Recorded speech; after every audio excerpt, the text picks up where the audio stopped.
Why did no one salute her?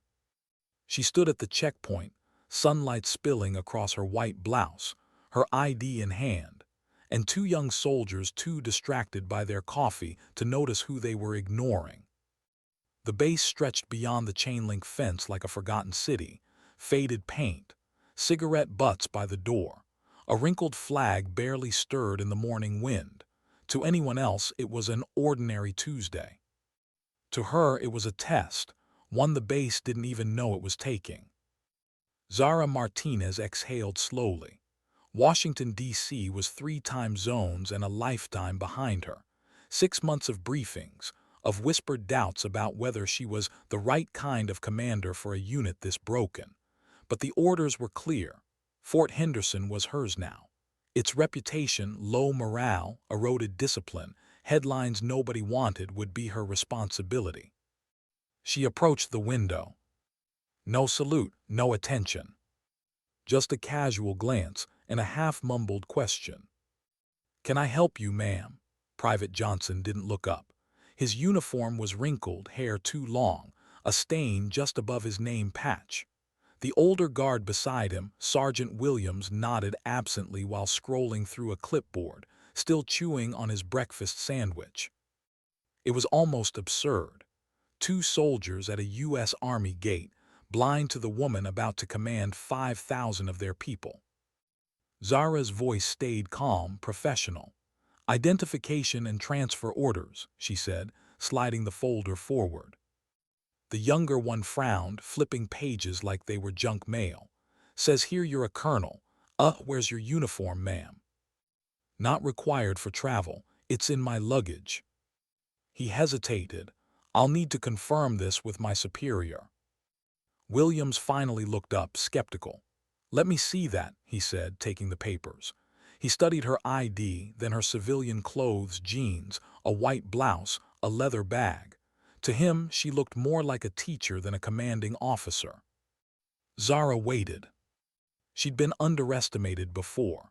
By peers, by subordinates, by superiors who thought leadership came from volume, not vision. This, she thought, was simply another kind of battlefield, quieter but no less dangerous. Williams picked up the phone, voice tight. "Yes, sir. A woman claiming to be Colonel Martinez. No uniform, The orders look legit, but—" He paused, listening. His posture changed. "Yes, sir, understood." He hung up, color draining from his face. "Ma'am, I believe there's been a communication mix-up. Command just confirmed your orders." Johnson blinked. "Wait, what? She's the new co." The sergeant nodded stiffly. "Yes, Private. Colonel Zara Martinez is the new commanding officer of Fort Henderson." Zara accepted her papers back. Her expression didn't change. "Thank you for verifying my authorization, Sergeant. May I enter now?" Williams stepped aside, clearly mortified, but Johnson wasn't finished. "Hold on, Sarge," he said, raising a hand. "I don't care who she says she is, civilians can't just walk in. No uniform, no pass." The silence that followed was long enough for the wind to lift the corner of her orders on the desk. Zara studied him, the nervous jaw, the performative bravado of a young man who didn't yet understand the difference between procedure and judgment. She could have pulled rank. She could have crushed him with a single sentence. Instead, she reached for her phone. "Colonel Martinez," she said softly into the receiver, "at the main gate. Yes, I'll need an escort to headquarters. No, disciplinary action isn't necessary, not yet, but we need to review gate protocol immediately." She hung up. Both guards stood rigid now, the realization sinking in. "In about 5 minutes," Zara said, "a vehicle will arrive from headquarters.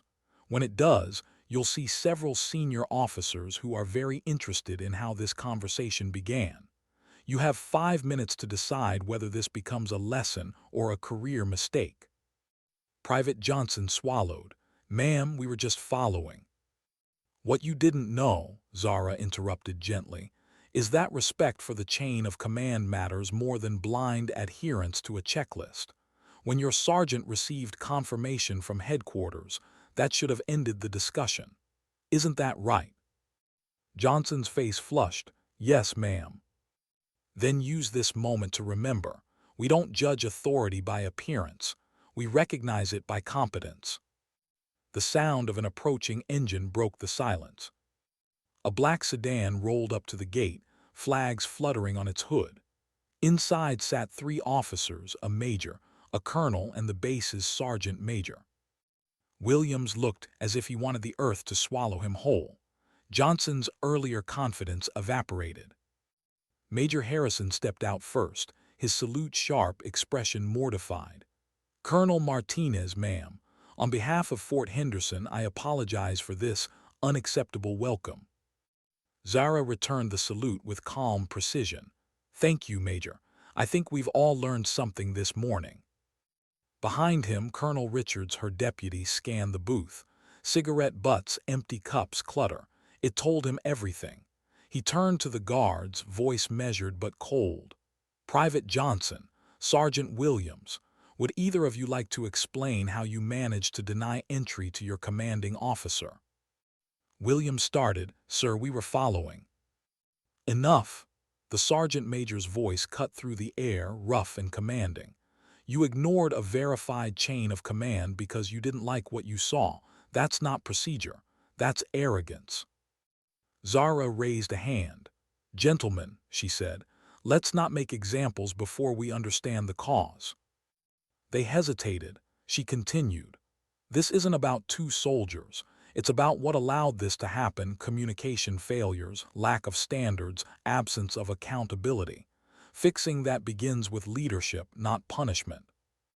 Richards blinked, surprised. You don't want them disciplined. I want them trained, she said. If we keep punishing symptoms, the disease survives.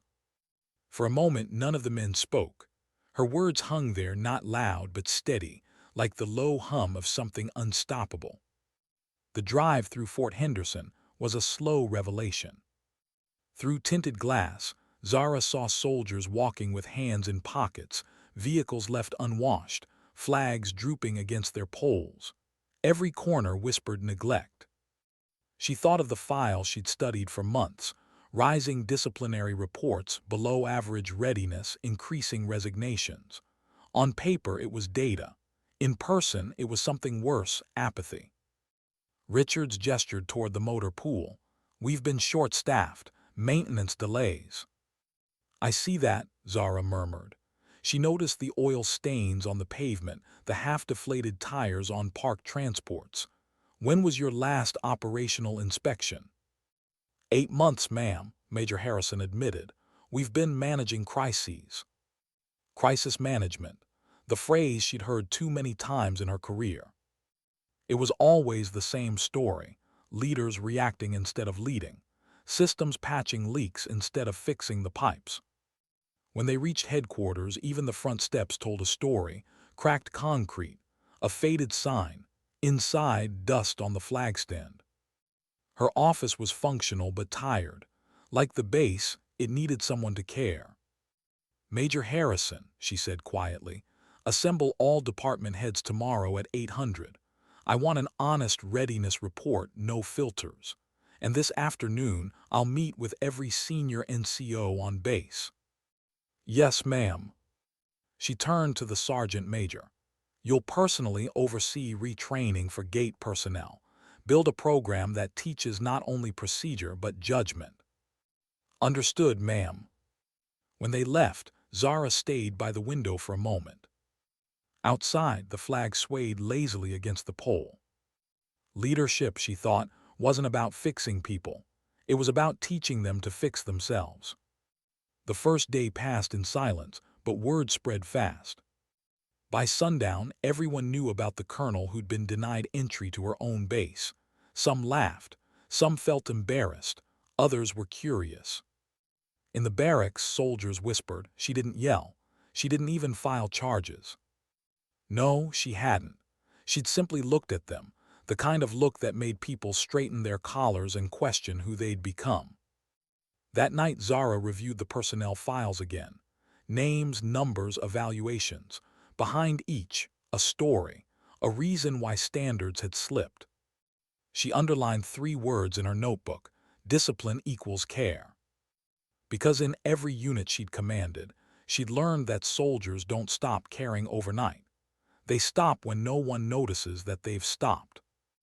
The following morning, 800 hours sharp, the conference room filled with department heads, logistics, training, medical, maintenance, family support.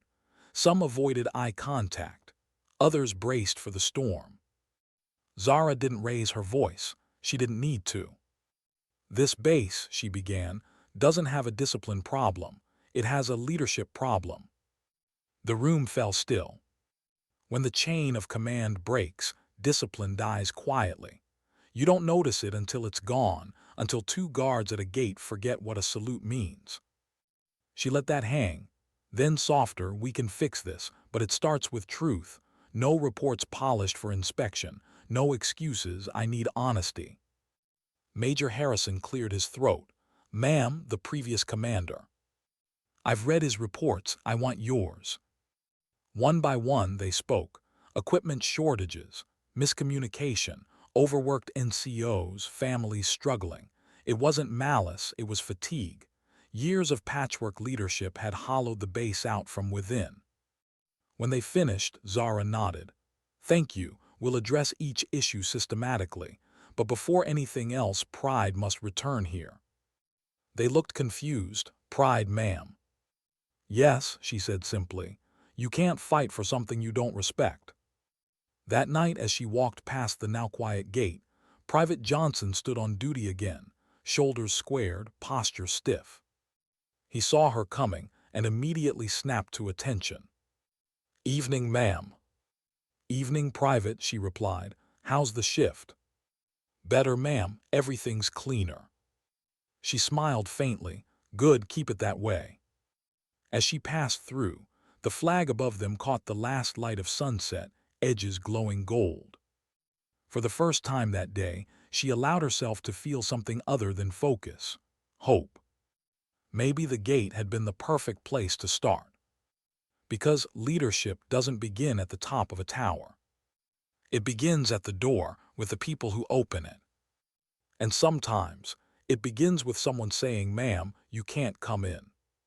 How do you rebuild respect in a place that's forgotten what it feels like? The morning sun hung low over Fort Henderson, washing the base in a pale gold that somehow made its imperfections harder to ignore. The flag flew crisp now. She'd made sure of that, but the cracks ran deeper than the concrete beneath her boots. Zara walked the length of the parade ground before dawn, alone. The air was cold, sharp. It reminded her of her first deployment years ago when discipline meant survival and every salute meant something. Now here it felt hollow. Every window she passed reflected not the order of a military base, but the fatigue of an organization just going through the motions. She paused by the motor pool.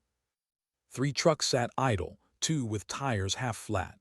A mechanic leaned against one, scrolling through his phone. "Sergeant," she said softly. He jumped. "Ma'am," straightened instantly, phone vanishing into a pocket. "Routine maintenance." "Yes, ma'am, waiting for parts."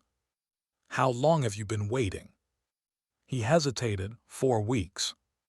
4 weeks. For a standard tire shipment. She didn't need to check the logs to know what that meant: miscommunication, unfiled requests, and a system that rewarded survival over standards. She didn't scold, she didn't need to. She just nodded. "Let's fix that today." Her voice wasn't harsh. It was calm, the kind that left a mark longer than anger ever could. By 800, the conference room was full again. This time, everyone was on time. Officers lined the table, notebooks open, pens ready, some curious, some defensive. Zara entered quietly, setting down her folder without a word. No one spoke. Then she began. "When I arrived yesterday, I wasn't greeted as your commander. I was treated as an outsider." She let that hang for a beat. "But that wasn't your failure.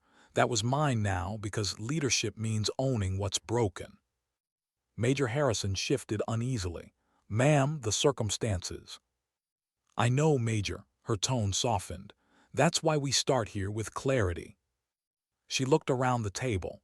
Fort Henderson doesn't need speeches, it needs standards. So here, where we begin. She wrote 3 words on the whiteboard.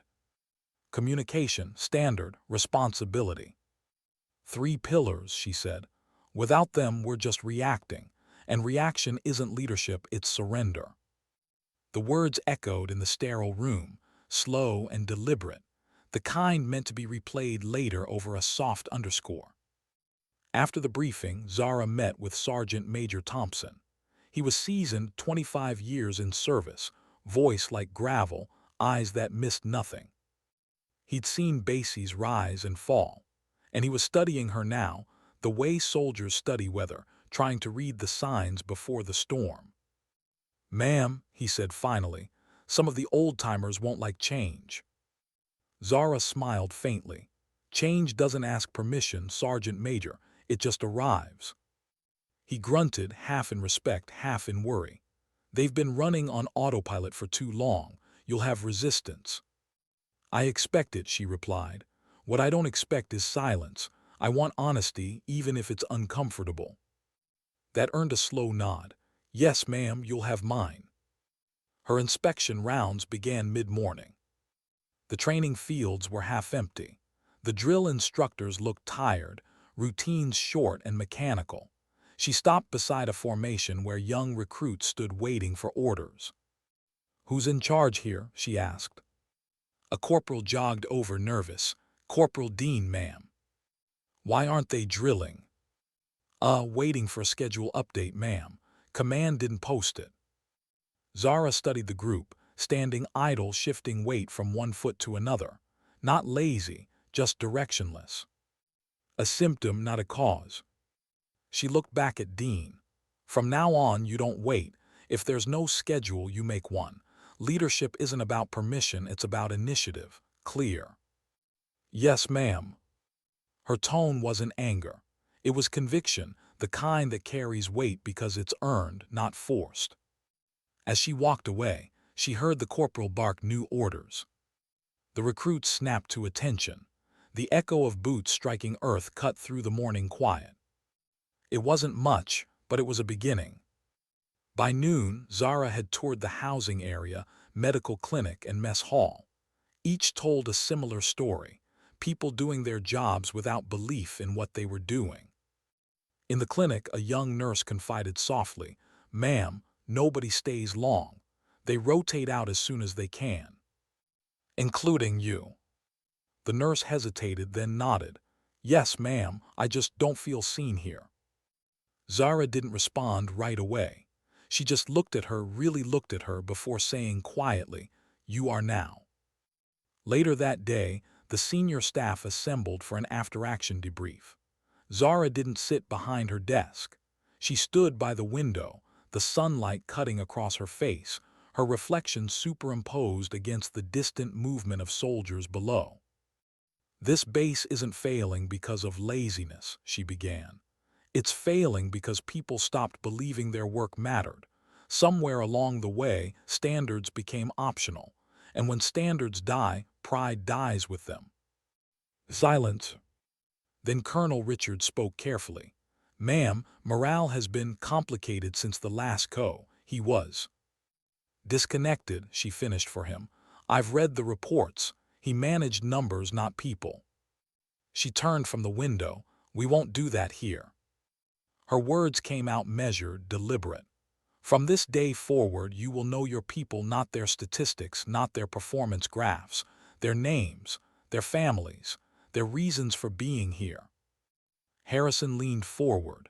"Ma'am, with respect, that's a lot to expect from leadership at every level." "Yes," she said simply, "that's why it's leadership." That evening, Zara visited the gate again, the same place where it had all begun. Private Johnson and Sergeant Williams were there, freshly shaved, uniforms crisp, posture perfect. They stood as if redemption itself depended on it. "Evening, ma'am," Williams said, this time with a perfect salute. She returned it, "Sergeant Private." "Training's underway, ma'am," Johnson added quickly. Sergeant majors overseeing revisions were rewriting every procedure. Zara nodded, a faint smile touching her lips. Good, make it a model, not a memory. Johnson hesitated. Ma'am, thank you for not, ending our careers. She looked at him, expression calm but kind. If I ended every career for a mistake, I'd have no one left to lead. For a moment the wind was the only sound. Then she added, softer. You both gave me a gift that day. You showed me exactly what needs to change here. Don't waste that lesson. Yes, ma'am. As she turned to leave, she caught a glimpse of their faces, two young men trying this time to get it right. That night, alone in her quarters, she wrote in her field journal, a habit she'd carried through every command. Her handwriting was small, deliberate. Fort Henderson, Day 2. The structure stands, the spirit wavers. Discipline has become performance, not purpose. Fixing this won't take rank, it'll take presence. She paused, then added, a leader doesn't demand trust. She earns it quietly, consistently in moments unseen. She closed the book, exhaled. Outside, through the window, the base lights glowed against the dark. Somewhere out there, soldiers she hadn't met yet were watching, waiting, testing who she really was. She knew this phase well, the silent evaluation every new commander endures. She also knew the truth. They don't follow orders at first, they follow eyes. They watch how you stand, how you listen, how you treat the lowest rank on base. And slowly, if you're real, they follow you. The next morning, before dawn, Zara returned to the motor pool. This time, the trucks were being washed. The mechanic from the day before was giving directions, clipboard in hand. He saw her and grinned awkwardly. Ma'am, tires arrived late last night. We're back in business. Good, she said. How'd that happen so fast? Made a few calls myself. See, she smiled. That's leadership. It wasn't the title that mattered. It was the decision to care. By the end of her third day, subtle shifts rippled through the base. Soldiers stood a little straighter. Flags flew sharper. Conversations quieted when she passed, not from fear, but from awareness.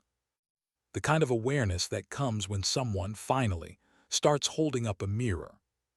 She knew it wouldn't last unless it grew roots. She would need to train her officers, reform communication, rebuild accountability from the ground up. But for the first time since she'd arrived, she believed it could be done. Because a base, like a person, doesn't fail all at once. It unravels, one uncorrected detail at a time.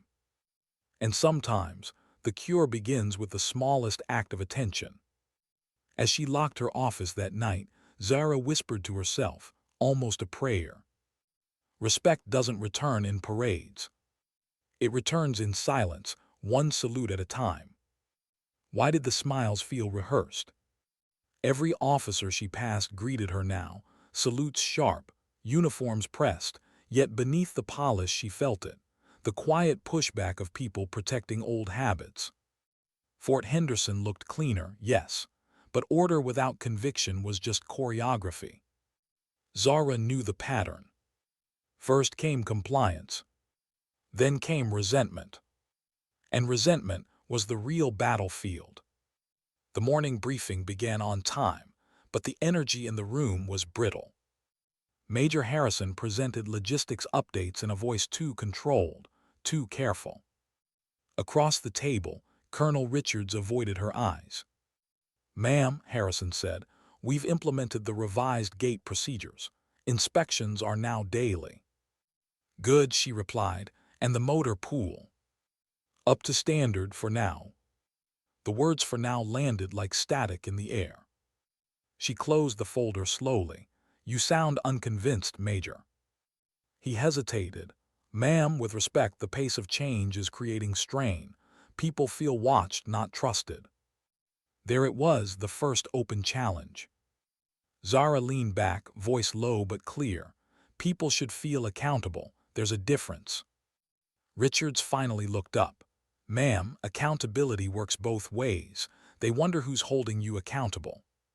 For a moment, no one breathed. Zara didn't flinch. I am, she said quietly. Every decision I make lives on my desk, not theirs. She let that sink in, then softened. But I hear you. Let's talk solutions, not doubts. After the meeting, Sergeant Major Thompson caught up to her in the hallway. They're testing you, he said. I'd worry if they weren't, she answered. He studied her. You ever get tired of being the example? Every day. So why keep doing it? She smiled faintly, because someone has to. By noon, she toured the training grounds again. The difference was visible: drills running on schedule, commands sharp, dust rising from synchronized boots. But not all eyes followed orders willingly. A cluster of senior instructors stood by the bleachers, whispering as she passed. She caught fragments: new broom, Pentagon politics. Won't last 6 months. She didn't stop them, not yet. She wanted to hear what silence revealed. At the far end of the field, she approached a trainee whose rifle sling hung loose. Name? Private Mason, ma'am. Fix it. Yes, ma'am. Simple, direct. A seed planted, because discipline grows in the smallest corrections. But as she turned, she saw the instructors watching, smirking slightly, waiting for her to overreact. She didn't. She simply looked back at them until the smirks faded. Sometimes command wasn't about speaking. It was about outweighing ego. That afternoon, she called a closed session with her officers. No assistants, no aides. Just them and truth. I know change makes people uncomfortable, she began. But comfort never built excellence. You all served under my predecessor, and you watched this base decline. I'm not asking who failed. I'm asking why we allowed it. Richards folded his arms. Because people were exhausted. Because every time someone tried to fix something, the system buried them in paperwork. Then we'll rewrite the system, she said. A young captain spoke up. Ma'am, permission to be blunt. Always. You're asking for too much too fast. Morale can't handle it. Zara met his eyes. Morale doesn't come from comfort, Captain. It comes from competence. When people know they're part of something that works, morale follows. The room fell silent again, not hostile now, just thoughtful. She ended the meeting with a simple line. Change hurts before it heals. If you're waiting for it to feel easy, you'll be waiting forever. That evening, the base mess hall buzzed louder than usual. She could feel the conversation shift when she entered. She wasn't dressed for command, just fatigue, sleeves rolled. No escort, no ceremony. Soldiers froze mid-bite, unsure whether to stand. She waved them down. At ease, keep eating. She moved from table to table, asking names, where they were from, what they missed most from home. Simple questions that disarmed suspicion faster than authority ever could. One private, barely 20, looked up shyly. Ma'am, is it true you came here in civilian clothes, like just walked in? She smiled, something like that. Weren't you worried they wouldn't let you through? I was counting on it. A few laughed. The tension cracked just a little. She continued walking. Every honest answer she gave became a thread, weaving connection where fear once lived. Later that night, back in her office, she found a folded note slipped under the door. No signature. Just 5 words printed carefully. Some of us still resist. She read it twice. No threat, just a statement of fact. She didn't alert security. She didn't mention it to anyone. Instead, she placed the note in her journal and wrote beneath it. Good, resistance means they're still thinking. The next morning, rain fell over Fort Henderson, steady, cleansing. Zara stood under the awning of the admin building, watching the drops bounce off the asphalt. Beside her, Thompson waited, hands clasped behind his back. Inspection day, he said. Yes. Want predictions? Surprise me. They'll clean the floors, polish the brass, hide the real issues. Then we'll find what they missed." She smiled faintly. That's where the truth lives, in what people choose not to show. Inside, the inspection played out like a well-rehearsed play, desks immaculate, reports stacked perfectly, smiles fixed in place. Too perfect.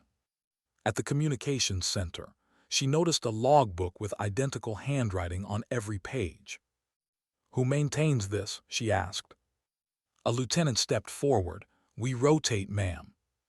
"Then why does it all look the same?" No answer. She flipped a few pages, tapped the pen strokes. Rewritten logs covering delays. Silence. "Lieutenant," she said softly, "don't protect appearances, protect readiness." He swallowed hard. "Yes, ma'am." As she left, she could feel the weight of every unspoken apology behind her.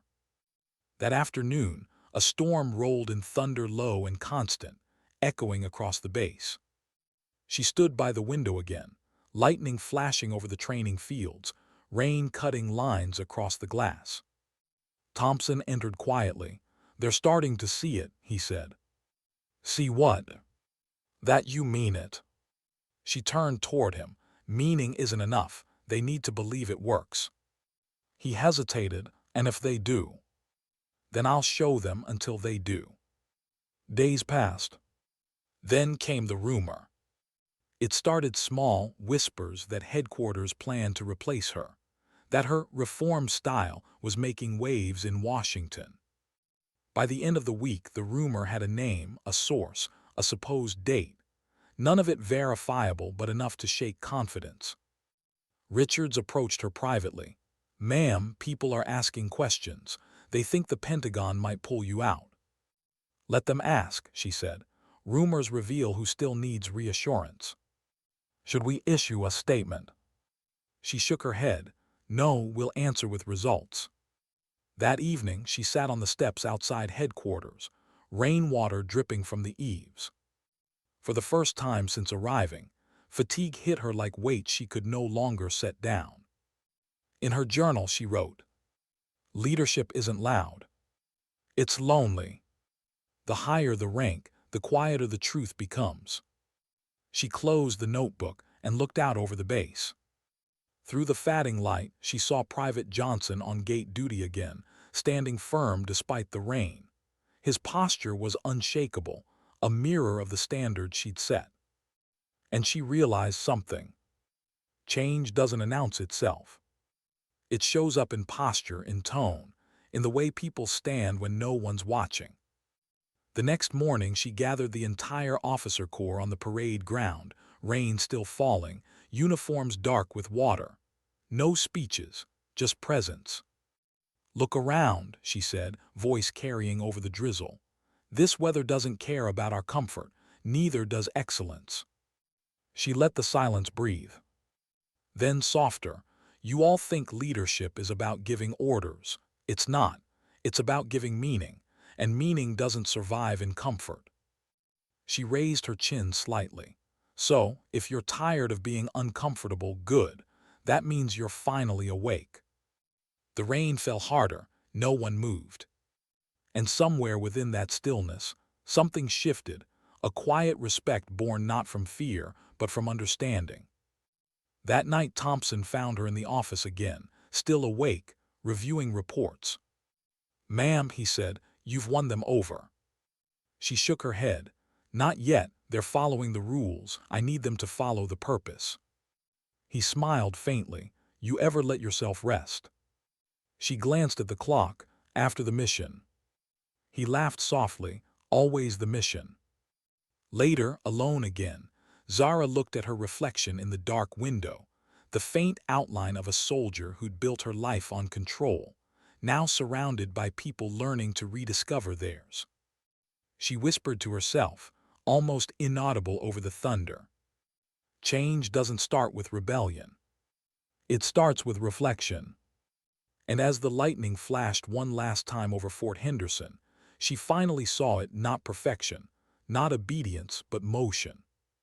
A base beginning to move again. She smiled, small, tired, certain. Because sometimes, leadership isn't about forcing the storm to stop. It's about teaching people how to stand in the rain. Why did headquarters choose now? 2 months into her command, the base barely stabilizing, her people just beginning to believe again, and suddenly an email arrived at 02:14 hours. Subject, Command Evaluation Visit, immediate preparation required. No warning, no preamble, just bureaucracy's favorite weapon, surprise. Zara stared at the screen in the dim light of her office. Outside, the first light of dawn brushed the horizon. She didn't move. An inspection this early meant one of two things. Either they wanted proof that her methods worked, or proof that they didn't. She closed the laptop slowly. "All right," she whispered. "Let's see what they're really looking for." By 700, word had spread. Anxiety filled the air like humidity. Barracks polished, vehicles scrubbed, papers rewritten. But the perfection looked practiced, not proud. Sergeant Major Thompson stood beside her on the balcony overlooking the courtyard. "They're over-preparing," he said. "Fear does that," Zara replied. "It polishes everything except the truth." She turned to him. "No rehearsals, no scripts. We show them what is, not what we wish was." He hesitated. "Ma'am, that could expose weak spots." "Good," she said. "That's how you find strength." At 900 sharp, the convoy arrived. 3 black SUVs, tinted windows reflecting the base like dark mirrors. From the first vehicle stepped a woman Zara recognized instantly. Brigadier General Elena Stark. Decorated, feared, the Pentagon's fixer. Rumor said Stark didn't blink until she found something to write down. Zara met her halfway across the tarmac. Rain threatened again in the distance. "General Stark," Zara said, salute crisp. "Colonel Martinez." The reply was equally sharp. "You've made quite the impression in Washington." "I hope a good one." "That depends on what I find." The inspection began with the administrative wing. Clipboards, questions, silence. Zara answered each inquiry directly, never defensive. She knew the dance, she'd been on both sides. But when they reached the training fields, Stark's tone changed. "These drill schedules," the general said, flipping through her folder, "they're irregular. You've replaced standard rotations with flexible sessions." "Yes, ma'am," Zara replied. "We adjusted for fatigue cycles and morale trends." Deviation from Regulation 9A4 requires authorization. Regulation 9A4 also allows commander discretion for performance improvement. A pause, a flicker of surprise. Then Stark nodded once, continuing without comment. By midday, the entourage moved to the motor pool. Mechanics saluted. Engines roared alive on cue. Everything worked, everything gleamed. But Zara watched General Stark's expression, searching, measuring. She wasn't looking for shine. She was looking for sincerity. And sincerity couldn't be staged. When they reached the gate, the infamous gate, Stark gestured to the 2 guards on duty. "Those the ones?" she asked quietly. Zara nodded. Stark approached Specialist Johnson and Sergeant Williams. "You denied your commanding officer entry on her first day." "Yes, ma'am," Johnson said, steady, "and we learned why that was wrong." "Explain." Johnson straightened. "Because rules without respect collapse. We followed the wrong thing that day, the checklist, not the chain." For a long moment Stark studied him, then she turned back to Zara. "He sounds trained." "He is," Zara said, "by his mistake." The general gave a faint, reluctant smile. "Mistakes that teach, I like that." At 1600, the delegation convened in Zara's office for the debrief. Rain tapped against the window like distant drums. Stark sat across from her, gloves folded neatly on the table. "Colonel, Fort Henderson has improved. Clean, efficient, disciplined, but—" Zara waited. "Some question whether your style is sustainable. Your reports emphasize empathy and shared responsibility. The board worries that might soften command authority." Zara chose her words carefully. Ma'am, authority enforced through fear dissolves the moment fear fades. Authority built on respect endures. Stark's brow lifted slightly. You believe that will hold in combat. I've seen it hold under fire. Fear breaks, trust doesn't. The room was silent. Even the rain seemed to listen. Then the general stood. You'll have my report in 48 hours. Thank you, ma'am. Before leaving, Stark turned back. One more thing, Colonel. You were recommended by senior leadership because of your unconventional thinking. But unconventional paths end careers as easily as they make them. Zara met her gaze. Then I'll make mine worth ending. Stark's mouth twitched, not quite a smile, but almost. She left without another word. That night the base exhaled. But Zara didn't. She sat alone at her desk, the thunder rolling far away now. Her reflection in the window looked older, sharper. The price of quiet wars is invisible, the fatigue of constant restraint. She opened her journal. Inspections measure appearance. Integrity measures itself. She hesitated, then added, if they remove me tomorrow, I'll leave one thing behind, proof that respect can rebuild a fortress faster than fear ever could. 2 days later, the report arrived. A sealed envelope, hand-delivered. She broke the seal, eyes scanning fast. Command retention approved. Performance exceeds projected targets. Leadership approach. Innovative, morale-driven, recommended for replication. She let out a breath she hadn't realized she was holding. But beneath the satisfaction, another feeling surfaced, something heavier. It wasn't victory, it was responsibility. Now that they believed in her, she had to make sure she deserved it. That evening, she called a base-wide assembly. The entire courtyard filled, 5,000 souls standing shoulder to shoulder as the setting sun bled across the flag. She stepped onto the platform, microphone untouched. Her voice carried on its own. 6 weeks ago, she began, this base was tired, not lazy, tired. You were asked to perform without purpose. That ends today. She looked across the crowd, faces young, weathered, uncertain, hopeful. Fort Henderson isn't a punishment posting anymore. It's a standard, because standards are contagious, just like apathy used to be. The silence that followed wasn't empty, it was charged. Then softer, you don't need to thank me, just keep this place worthy of your salute. A ripple moved through the ranks, 1,000 shoulders squaring in unison. Afterward, as the soldiers dispersed, Sergeant Major Thompson approached. They believe you now, he said quietly. They believe in themselves, she corrected. He smiled, either way it works. Later, Zara walked alone back toward the gate, the same path, the same wind, but everything different.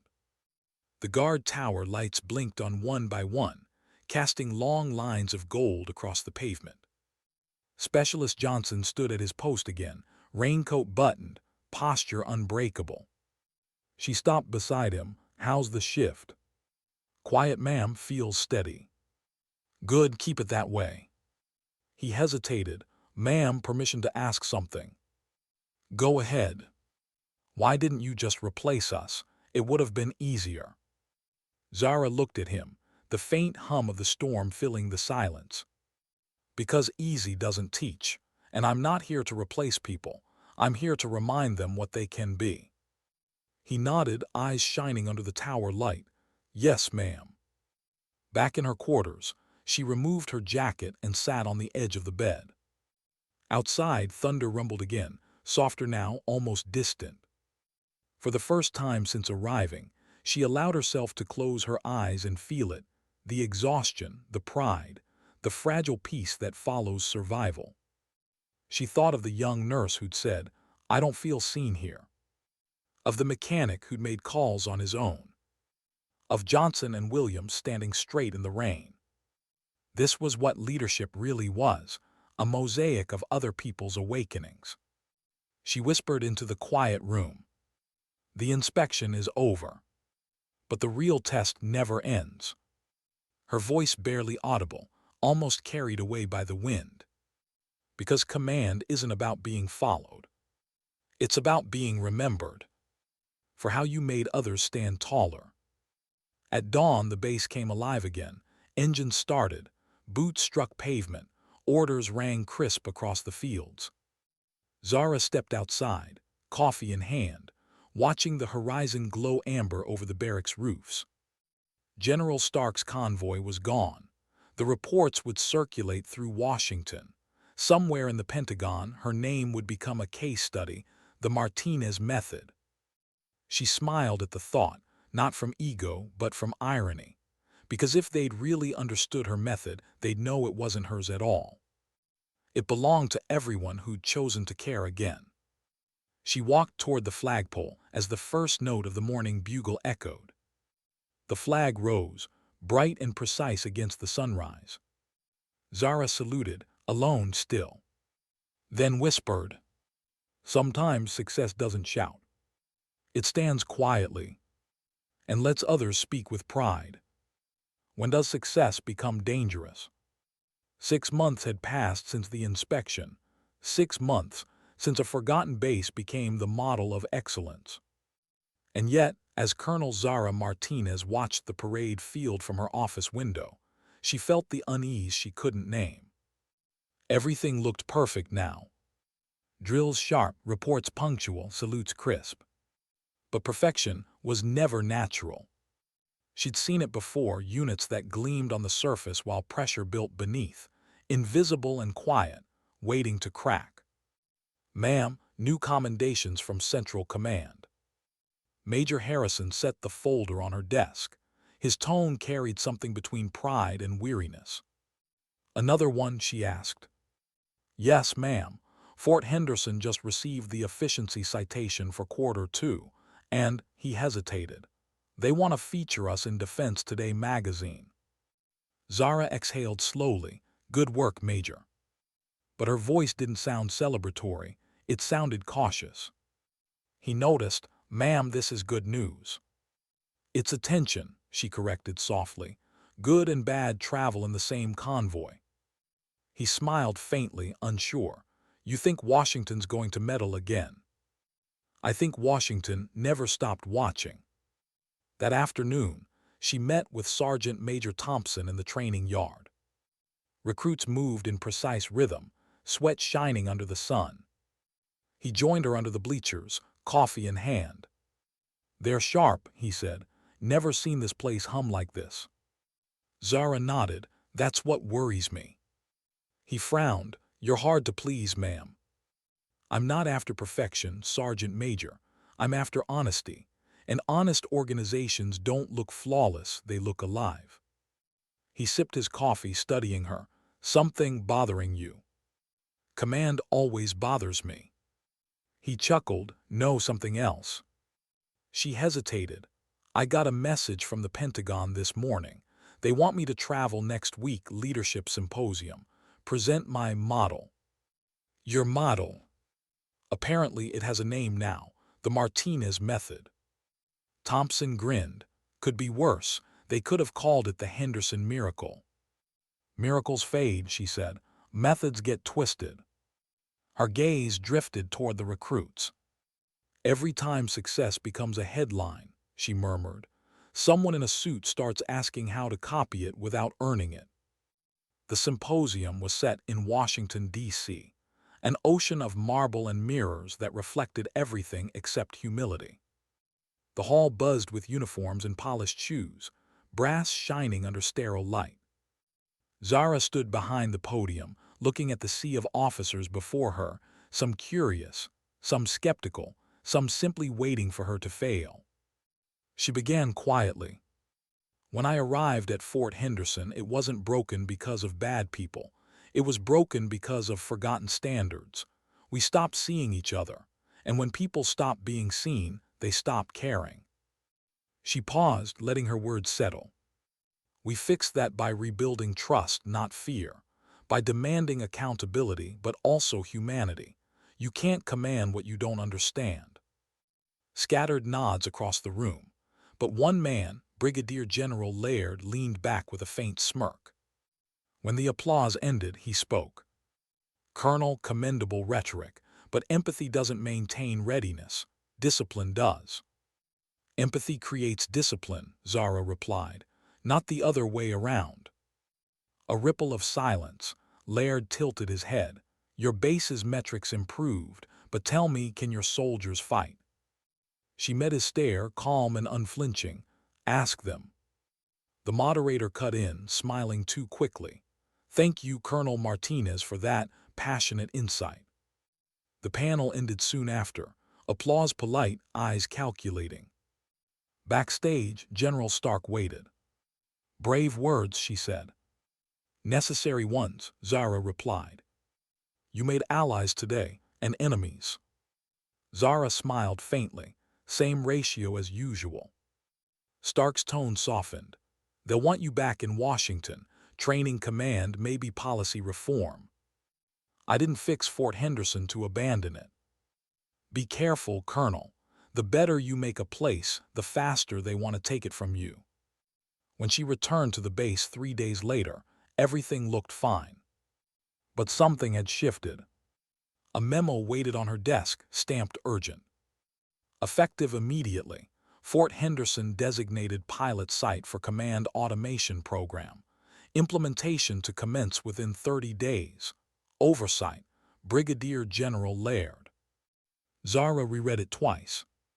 Automation, an initiative to centralize decision-making through digital monitoring, real-time compliance, AI analytics. In short, replacing judgment with numbers.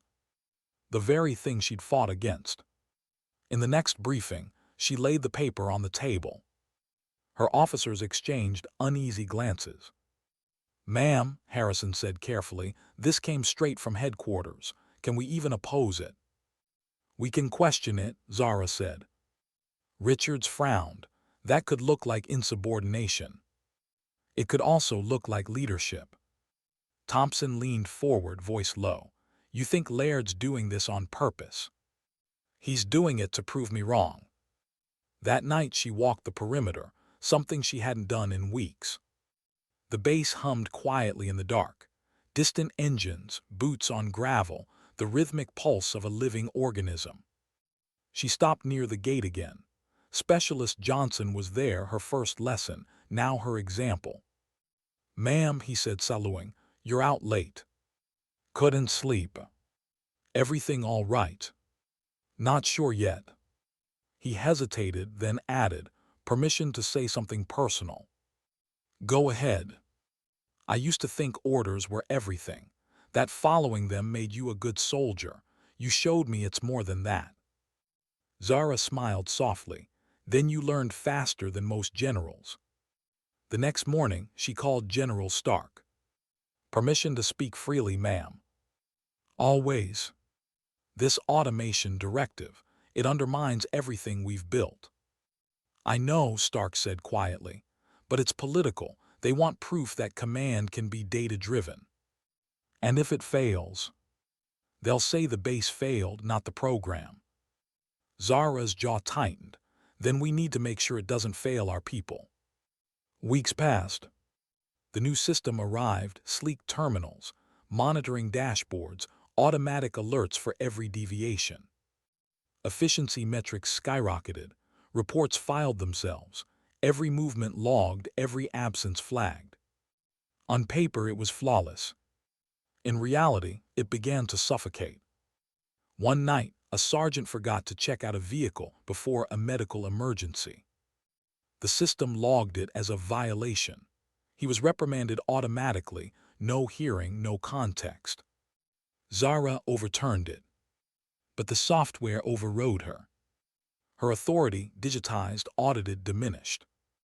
In the following staff meeting, she spoke without preamble. "This system is eroding judgment.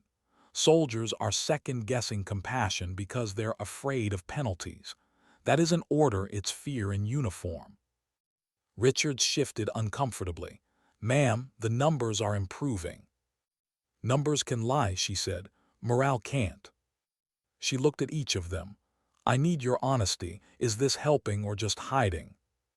Harrison spoke first. Ma'am, they're scared to make mistakes now. Good, Richards muttered. Fear keeps them sharp. Zara turned to him, voice steady but cutting. Fear keeps them small. Silence. Then quieter. We're not raising machines. We're raising soldiers. By month's end, reports came in glowing. Fort Henderson now ranked #1 in compliance. 0 incidents recorded. The Pentagon was thrilled. Zara was not. She began visiting units unannounced, without the system's trackers, walking quietly through barracks, maintenance bays, the mess. She saw it in their eyes, the dullness of people afraid to move wrong. Pride replaced by performance anxiety. Excellence replaced by perfectionism. And beneath it all, fatigue. That night she sat outside the barracks, the same bench she'd used months before. Thompson found her there, as always. "Ma'am," he said softly, "I know that look. You're fighting a war without a weapon." She smiled bitterly. "I'm fighting one without an enemy." "Sure about that?" he asked. "Sometimes the enemy's not people, it's ideas." She looked at him. "Then how do you fight an idea?" "With a better one."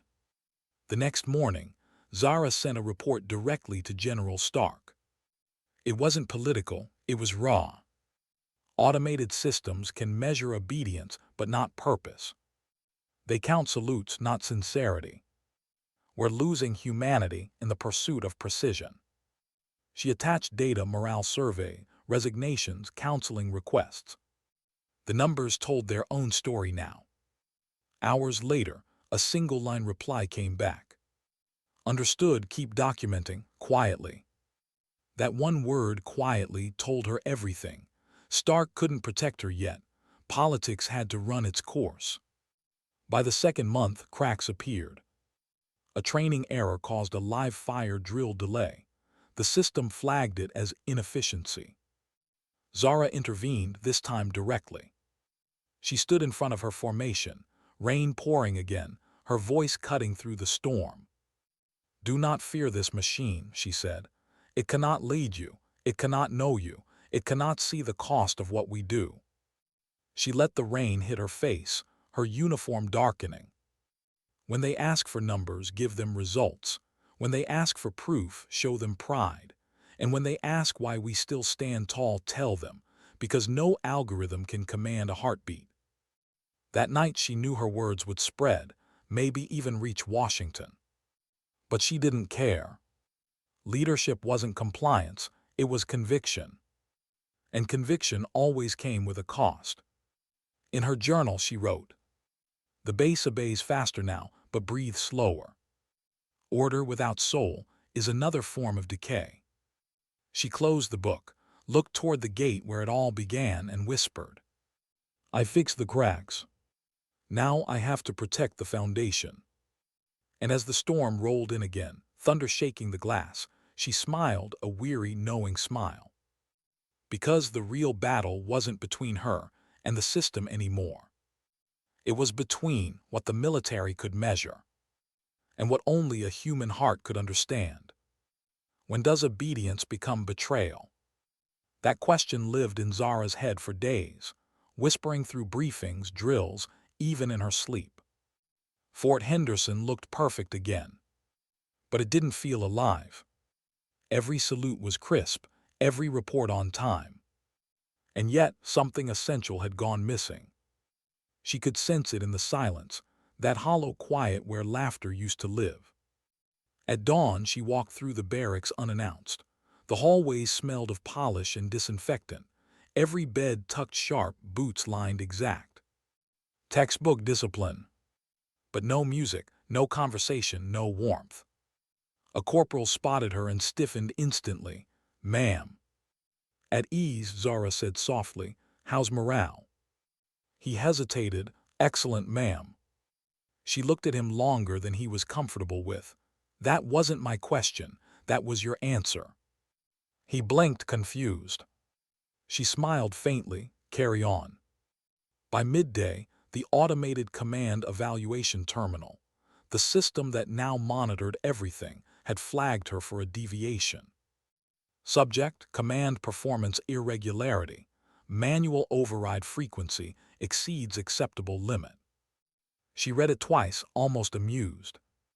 She had been reported for using human judgment. "Ma'am," Major Harrison stood in the doorway, eyes uneasy. "They sent the alert to me too." "Good," Zara said. "Means it's working." "Working? Ma'am, the algorithm's flagging you for noncompliance." "Then I must be doing something right." He didn't smile. "They might open a formal inquiry." She closed the terminal. "Then let them come. Maybe they'll finally see what this system is doing to us." That evening, she met with Sergeant Major Thompson in her office. The storm outside had become routine now, thunder, wind, and truth colliding. He stood in silence for a moment before speaking. "Ma'am, people are scared again. Only this time not a failure of being noticed." She nodded. "Fear changes shape, but it's still fear." He hesitated. "There's talk that headquarters might reassign you, quietly." "I know. You gonna let them?" She looked out the window, rain streaking the glass. "If they take me out for doing the right thing, they'll have to sign it in ink. I won't leave quietly."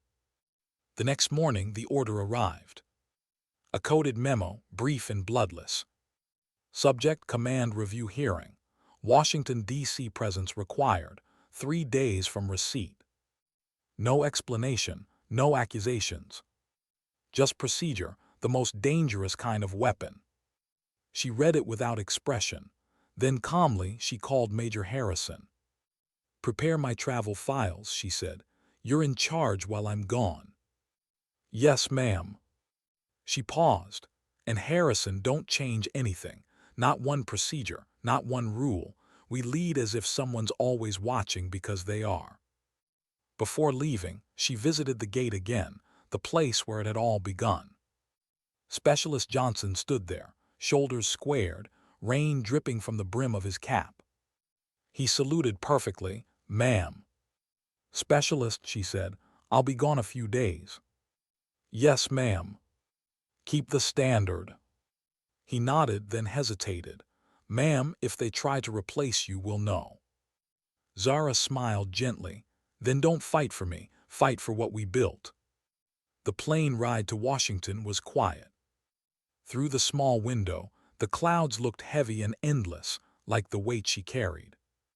She thought about her career, every command, every base she'd turned around, every soldier she'd pushed and protected. And one truth echoed through them all. Leadership was the art of standing between people and the storm. Now the storm was the system itself. The hearing room was colder than she remembered. Polished oak, muted voices, the smell of disinfectant and politics. 3 generals sat behind the table. In the center, Brigadier General Laird. "Of course, Colonel Martinez," he began, "your leadership at Fort Henderson has drawn considerable attention, both positive and concerning." Zara stood at parade rest. "Sir, you've disregarded automation protocol 57 times in the past month. Explain." "I exercise judgment." "Judgment is subjective," he said. "The program removes human bias." "The program removes humanity," she replied. The silence that followed was immediate and electric. Laird's jaw tightened. "Your reforms are unorthodox, Colonel. You've defied direct implementation orders." "I've fulfilled my duty to maintain readiness and morale." "By ignoring procedure. By remembering purpose." Another pause. "Are you implying the system is flawed?" "I'm stating it, sir." Laird's tone turned icy. "You're dangerously close to insubordination." Zara met his gaze. "And you're dangerously close to forgetting what leadership means." From the far end of the table, a voice cut in firm, measured. "Enough." General Stark had been silent until now. She leaned forward, eyes steady on Zara. "Colonel, what you're describing, it's a serious accusation. If you're wrong, you'll lose your command, possibly your career." Zara nodded. "I understand." Then tell us plainly, why risk everything? Zara's voice lowered, not louder but heavier. Because systems don't die for each other, people do. Because numbers can't look a soldier in the eye and say, I see you. And because if leadership becomes data, then humanity becomes obsolete. The room went silent, no one moved. Stark's expression didn't change, but her eyes said enough. Thank you, Colonel, that will be all. The decision came 2 days later. The official statement was sterile. Command retention, deferred pending review. Colonel Martinez to remain in provisional authority. Unofficially, it meant limbo. She wasn't fired, but she wasn't safe. When she returned to Fort Henderson, the base greeted her like a collective held breath. Thompson met her at the tarmac. Well, I'm still here, she said simply. That's enough, he replied, for now. Weeks passed. She knew they were watching, every report, every deviation, every command.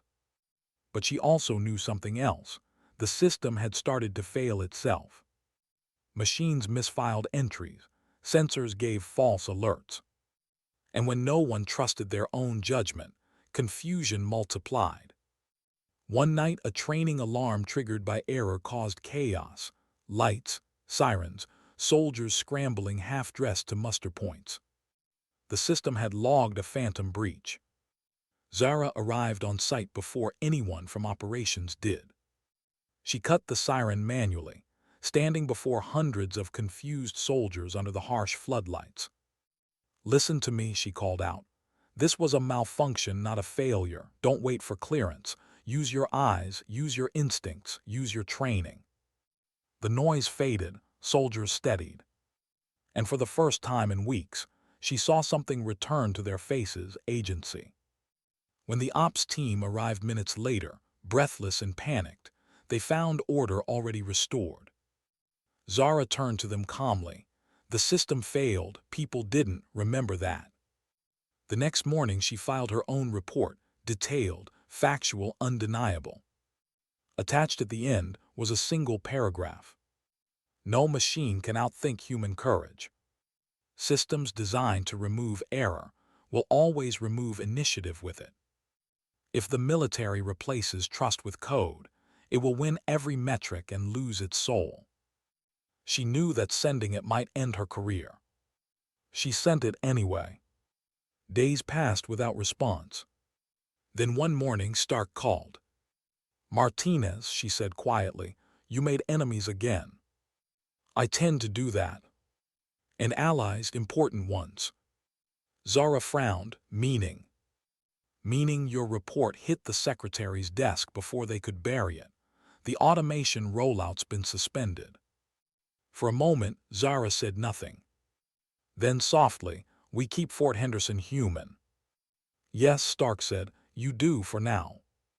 That night, Zara walked through the base again. The air smelled of oil, sweat, and rain, the scent of something real. In the distance, she saw Specialist Johnson and Sergeant Williams inspecting vehicles. They laughed quietly at something. It was small, but it mattered. She stopped near them. Good work, she said simply. Thank you, ma'am. As she walked away, Williams whispered to Johnson, not knowing she could still hear. She saved us twice, first from chaos, then from control. Zara didn't turn back. She didn't need to. Later in her office, she opened her journal, the same one that had traveled from command to command, filled with the small handwriting of a soldier who refused to forget. Victory isn't always visible. Sometimes it's the moment you keep your humanity intact in a world trying to automate it away. She added one final line beneath it. If leadership means losing comfort to protect integrity, then discomfort is the highest form of loyalty. Outside, the flag waved in the night wind, not perfect, not still, but alive. And Zara understood something she hadn't before. You don't fix a broken system by replacing it. You fix it by teaching people how to see again, to care, to question, to act when rules forget reason. She stood at the window, watching the lights of Fort Henderson shimmer like small constellations. And in the quiet, her voice, calm, steady, almost like prayer. Sometimes leadership isn't rebellion. It's remembering what obedience was meant to protect. How do you lead after you've defied the system that made you? That question haunted Zara more than the storms ever did. Weeks had passed since the automation program was suspended. Fort Henderson was alive again, laughter in the corridors, drills with energy, the sound of boots and purpose. But behind every salute, she saw uncertainty. Because victories against politics never come without consequences. And hers were on their way. The first sign came quietly. Her transfer request, not hers but written for her, appeared in the administrative system. Reassignment recommended. Colonel Zara Martinez to Strategic Development Division, Washington, D.C. A desk job, a promotion dressed as exile. She read it twice, then closed the document. Major Harrison stood by the door uneasy. "Ma'am, it's signed by General Laird himself." "Of course it is. He's calling it a commendation." Zara's voice was calm. Exile often wears medals. Thompson entered moments later, having already heard the news. "They can't remove you without cause," he said. "They don't need cause," she replied softly, "just procedure." That night she couldn't sleep. Rain whispered against the window again, her constant companion through every test. She sat on the edge of her bed, uniform jacket folded beside her, staring at the transfer orders glowing faintly on her tablet. Washington wanted to celebrate her publicly, to make her a symbol of progress, while quietly moving her out of command. They wanted her story, not her voice. She closed the screen, whispering to herself. They don't realize silence doesn't erase conviction. The next morning, she stood before her formation one last time, at least, that's how it felt. 5,000 soldiers, perfectly aligned, the flag catching the morning wind. No speech had been announced, yet everyone sensed something different in her presence. 6 months ago, she began, we were invisible. Then we became an example. Now they want to call us a success story, as if the story is over. Her eyes swept across the faces, men and women who'd learned to stand straighter, speak louder, believe again. But the truth is, success doesn't end anything. It starts the next fight. She paused. They may send new systems, new programs, maybe even new people. But remember what we built here, not the perfection, not the awards, the trust. Keep that, guard it.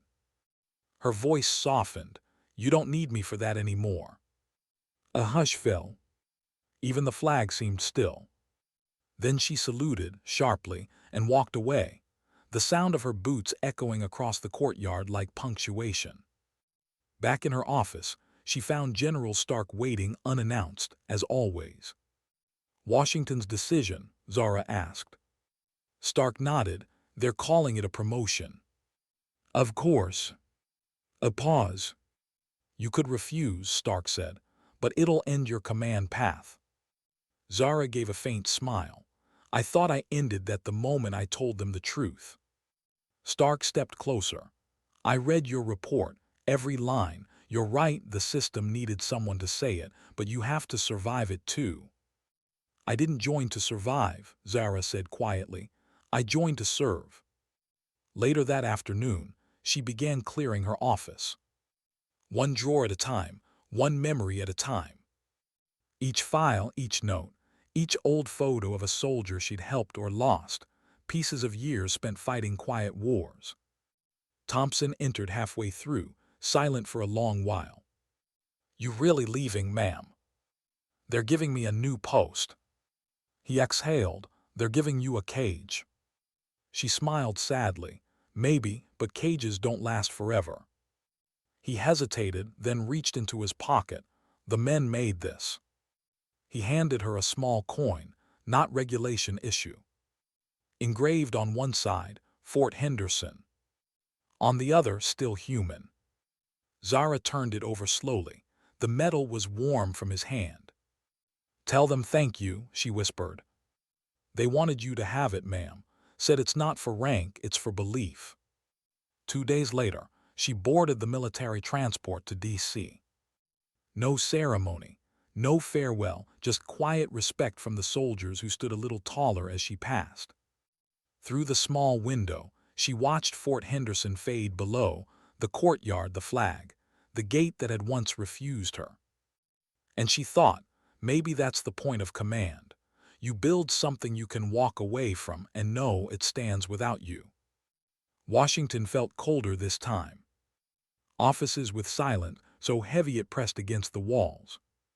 Her new title, Deputy Director, Strategic Development Division.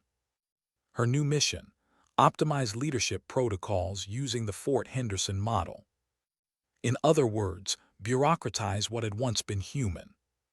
On her first day, she met with a team of analysts. Younger officers, eager, efficient, untouched by the field. They greeted her like an artifact, not a person. "Colonel Martinez," one said, "we've been studying your command data. Your retention metrics were outstanding. We'd like to replicate your results." "Replicate," she echoed. "Yes, ma'am. Through algorithmic modeling, we can simulate your leadership profile using behavioral variables." She smiled, not warmly. "You can't simulate conviction, Lieutenant." The analyst blinked, uncertain. "Ma'am, you can map patterns, but you can't teach conscience." That evening, she walked out of the Pentagon and into the quiet streets. The city lights shimmered on the Potomac, reflecting in the water like fragments of memory. She stopped by a bridge, leaning on the cold rail, watching the ripples shift. In her hand, the coin Thompson had given her, still human. She turned it over between her fingers and whispered to herself, "Maybe that's the real command, staying human where humanity's forgotten." Days passed. She played the role they'd assigned her: meetings, reports, rehearsed optimism. But beneath the formality, she was watching, waiting. Because every institution that exiled truth eventually came to need it again. And soon it did. One morning, an encrypted message came from Fort Henderson. "Harrison, ma'am, we've received orders to reinstall the automation system. Soldiers are demoralized, morale slipping, requesting guidance." Zara stared at the message for a long time. They were undoing everything. Her hand trembled, not from fear, but from recognition. History was repeating itself, and she could no longer stop it from a desk. But she could speak. That night she wrote a letter, not through official channels, but addressed directly to every base commander in the network. No rank, no titles, just words. They'll tell you leadership is a science, that it can be optimized, measured, replaced. Don't believe them. Leadership is art painted in sacrifice, mistakes, and forgiveness. It lives in every soldier who stands for something when no one else will. Machines can mimic decisions, but they can't carry the weight of conscience. And if we lose that, we lose the reason we exist. She signed it simply, Z. Martinez. Then she hit send. The next morning, her inbox exploded. Messages from officers across the country, short, quiet affirmations. "Thank you. We needed to hear this. Still human." The phrase spread like wildfire. Within days, "still human" became a quiet motto whispered in halls, etched on helmets, scribbled on whiteboards. Washington called it unofficial. Zara called it alive. A week later, Stark visited her office. "I read your letter," she said, closing the door behind her. "Then you know they'll come for me again." "They already are," Laird's furious. Zara smiled faintly. "Good, means it hit the right nerve." Stark's tone softened. "You've started something you can't control." "I never could, that's the beauty of it." "Then what now?" Zara looked out the window. The city bathed in cold morning light. "Now I let it grow. That evening, she walked by the river again. The air smelled of rain, always rain, as if the world refused to let her story dry out completely. She thought of Fort Henderson, of the faces, the voices, the small rebellions that turned into belief, of every soldier who'd learned that following orders meant nothing if it cost them their soul. Her hand brushed the coin again. "Still human," she whispered softly. "They can take the command, but they can't take the example." Days later, the Pentagon called another review. She knew what it meant, but she didn't waver. Some careers end quietly. Others end in clarity. And clarity was all she'd ever wanted. That night, in her journal, she wrote her final entry under the faint light of her desk lamp. "We're taught to protect what we're given. But sometimes, leadership means protecting what shouldn't be taken. Decency, courage, the right to question. You can lose everything and still win if you keep your humanity intact." She closed the book. For the first time in years, she felt peace. The next morning, her resignation letter was already on the secretary's desk. Not bitter, not dramatic, just simple, precise, dignified. And on the bottom line, beneath her signature, a final sentence written in her own hand. "Command isn't about control, it's about conscience." As she left the Pentagon for the last time, sunlight broke through the clouds, the first clear morning in weeks. She walked across the plaza without looking back. Her shadow stretched long behind her, not as an ending but as a reminder. Because legacies don't fade when the world forgets your name. They echo through those who refuse to forget your example. And somewhere, far away, at Fort Henderson, a young private looked up at the morning flag and whispered the words engraved on the coin he kept in his pocket. "Still human." How long does a legacy last after the name fades from the walls? No one at Fort Henderson could quite remember when it happened, the day they replaced the old command plaque outside headquarters. Just another small renovation, another round of bureaucracy. But those who'd served under Colonel Zara Martinez remembered. They always would. Because some leaders leave signatures. She left a standard. 10 years had passed. The base had changed. New buildings, new systems, new uniforms, new wars. But in subtle ways, her shadow still lived there. The training ground where she once stood in the rain now had a motto etched into the concrete wall. "Still human." Recruits ran past it every morning, most not knowing where it came from. But every time a drill instructor pointed at those words and said, "That's what this place means." Somewhere the air itself seemed to nod. Captain Johnson, once a nervous gate guard who denied her entry, was now the base's chief of security. He still carried that coin in his pocket. Still worn smooth, still shining faintly. Sometimes, late at night, he'd flip it between his fingers while watching the security feeds. And he'd think of her, not with sorrow, but with gratitude. He'd seen what blind obedience could do. And he'd learned what conviction felt like. The world had changed too. Automation programs had come and gone, rebranded, repackaged, renamed. Each time they'd promise efficiency. Each time someone somewhere would whisper her name in resistance. Martinez would have never signed this. And somehow that quiet defiance always found its way into policy rooms, command halls, and long, tense briefings.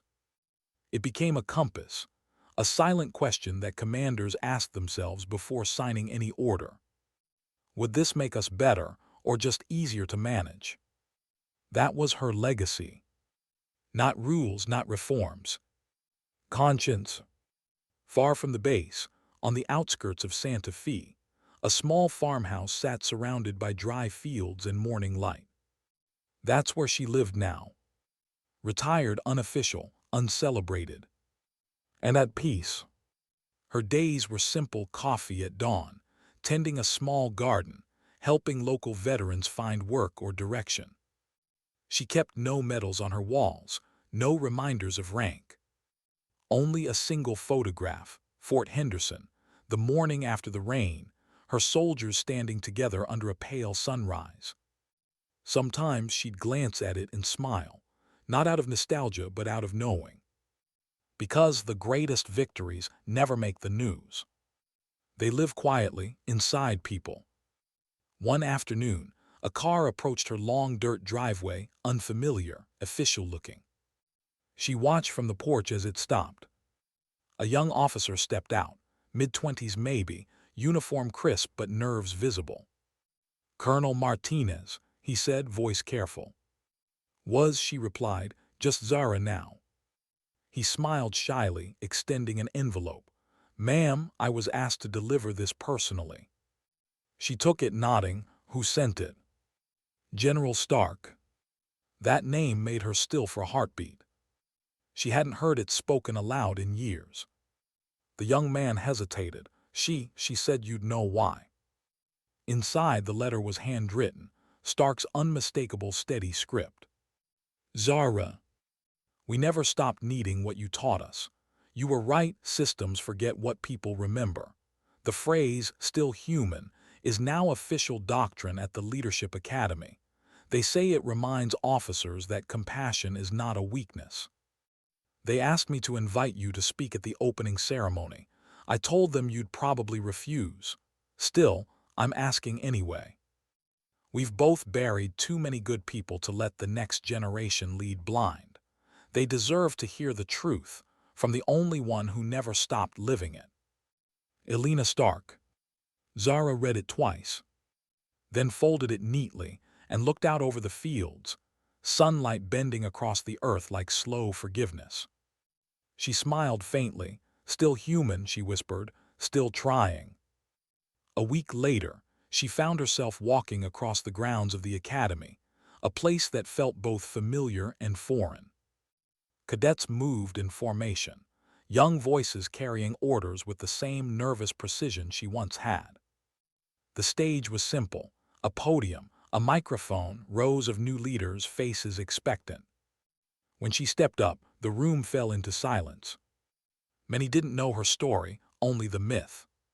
But her presence carried a weight that words hadn't yet earned. She began softly. "You're going to learn how to command. They'll teach you tactics, logistics, chain of command, decision-making models. But they'll forget to tell you something." A pause. The kind of pause where the air itself listens. "They'll forget to tell you that leadership isn't about power, it's about protection. That every order you give should carry a question, not will they obey, but will they trust me after." The cadets leaned in now, the kind of stillness that happens when truth enters a room. "You'll make mistakes, you'll lose people, and there will be nights when silence will scream louder than gunfire. But if you hold on to one thing, it's this. Never let the system teach you to stop feeling." Her voice lowered, gentle but unwavering. "Because empathy is not the enemy of strength. It's the foundation of it." When she finished, no one clapped right away. Not because they weren't moved, but because no one wanted to break the moment. Then slowly, applause began, soft, hesitant, real. The kind that comes from hearts, not hands. General Stark approached her after, eyes glimmering. "You still know how to hold a room," she said. "I just tell the truth," Zara replied. "It tends to do the heavy lifting." They stood together for a while, watching the young officers file out into the sunlight. "Funny," Stark said quietly. "The system that once tried to silence you now teaches your philosophy." Zara smiled. Systems change, people evolve, but truth waits. Later that day, alone in the academy courtyard, she walked past a marble wall engraved with quotes from military leaders. Halfway down, she stopped. There it was, her words etched clean and quiet. "Command isn't about control, it's about conscience. Call Zara Martinez." For a moment she just stood there, not proud, not overwhelmed, just still. She reached out, fingers brushing the cold surface. And for the first time in her long life of battles, both seen and silent, she allowed herself a deep breath of peace. That evening, she sat beneath the open sky. No rank, no reports, just the hum of crickets and the warmth of dusk. She thought of everyone she'd met along the way: Harrison, Thompson, Stark, the soldiers who'd stood in the rain, the gate that once refused her. All of them had been chapters in the same truth: that humanity, when guarded fiercely enough, can outlast even the most rigid system. She smiled as the wind rustled through the grass, the same rhythm as boots on parade ground, the same heartbeat as memory. A young cadet walked up hesitantly. "Ma'am." She turned. "Yes. I just wanted to say your words, they mattered. I joined because of them." Zara studied her, the sharpness in her posture, the light behind her eyes. "What's your name, Lieutenant?" "Diana Hayes, ma'am." Zara smiled faintly. "Then carry it forward, Lieutenant Hayes, and when the world tells you to follow blindly, remind it why eyes were made." The cadet nodded, eyes bright, and saluted before walking away. Zara watched her go, and for a brief moment she saw herself, decades younger, defiant, terrified, unbroken. And she realized the torch was already passed. The sky darkened. Stars appeared one by one like old comrades checking in. She whispered softly into the twilight, "Maybe leadership isn't about changing everything. Maybe it's about changing enough that the next person doesn't have to start from zero." A long silence followed, the kind that feels like understanding. She closed her eyes, listening to the wind move through the fields, the same wind that once carried the sound of orders, gunfire, and rain. Now it carried only calm. Years from now, historians would write about Colonel Zara Martinez, the reformer, the dissenter, the reluctant hero. They'd analyze her methods, her defiance, her policies. But none of that would capture the truth, because her real legacy wasn't in what she changed. It was in what she refused to lose: her humanity, her conscience, her quiet courage. And somewhere, perhaps at Fort Henderson, perhaps far beyond it, a young soldier standing guard in the rain would lift their head just a little higher, whisper to themselves the words etched long ago in stone: "Still human." Epilogue: moral reflection, voiceover style. Sometimes the world rewards silence. Sometimes it punishes conviction. But dignity never negotiates. It doesn't march. It doesn't demand applause. It simply stands steady, unbroken, and reminds the world that true strength has a heartbeat.